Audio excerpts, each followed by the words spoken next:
unang 20 minutes ng inyong hapon. Ako po si Boy, and welcome to Fast. We have a world-class Philippine. Hi, Kapiso, please welcome Sofronio Vasquez.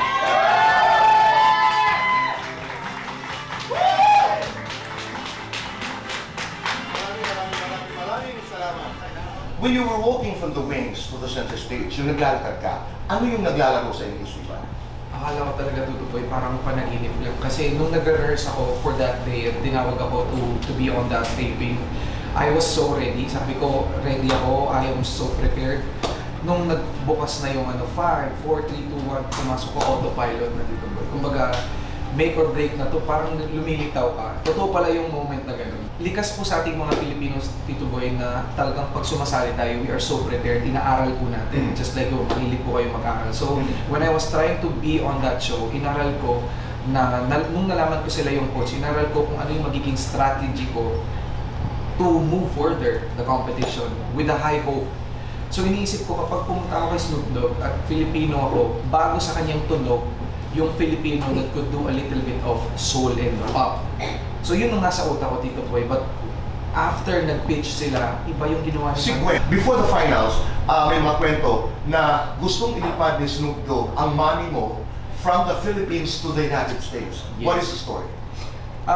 So si Michael Bublé and Coach Snoop Dogg, si Uncle Snoop, became so close. So hindi sila masyadong, they know each other in the business, pero hindi sila hindi sila sobrang close. And during the course of the show, sobrang nagkaroon sila ng naging magkaibigan. Ang isang naging topic doon is my story. Oh. So meron pang mga ibang podcast na napag-uusapan nila yung humble beginnings ko. Sobrang isang kwarto lang, sa Pilipinas na mahirap, and then nangarap. So they became so into the story na na-open up ni Snoop Dogg kay Michael Bublé. Why not fly mom to America? And so I reached out to, and so the team of Snoop Dogg reached out to me kasi most of the team na kasama ni Snoop Dogg are Filipinos din. Oh, okay. So yung mga PA niya, yung wardrobe niya, Filipinos mostly. At sinasabi niya sa akin na meron siyang barkada na yung family name ay Vasquez, but Mexican.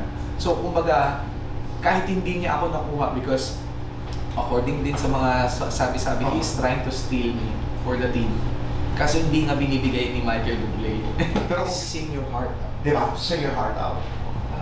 Kahit wala na ako, kasi yung time na lumalaban ako sa competition na sa Manila, andun na siya sa end part ng pakikipaglaban niya sa kidney failure. So, he just told me na whether, this is hard. Kung wala na siya, just know that I'll be there. Kahit saan. What's going to happen in 5 years? Are you going to be managed by Bublé? You have a universal contract, I know. I have a universal contract. Will Snoop Dogg be involved? What is the story?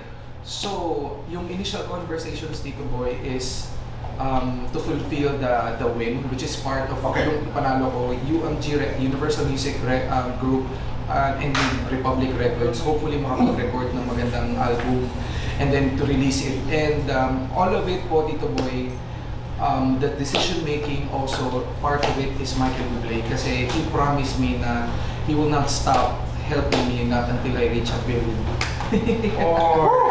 Sofronio o soprano?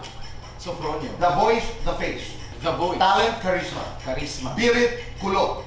Birit. Mas mataas, boses mo, pangarap mo. Pangarap ko. Mas malakas, dating mo, kabango. Kabako. Mas magaling, Pinoy o Amerikano? Pinoy. Mas nakakataba, the voice o fast talk? Fast talk. Your celebrity crush? Wow. Christine Hermosa? Yeah. Your vocal edge? Heart. Love or career? Love. Single, taken? I like the smile. Lights on or lights off? Lights off. Happiness or chocolates? Chocolates are my happiness, so we can do both. Alright, best time for chocolates and happiness. Every time. Song of your life? A Million Dreams. Ilang pair of glasses ang meron siya? Kasi I was supposed to, I used to wear eyeglasses. So, ilang pairs ang meron ka? Hindi ka magiging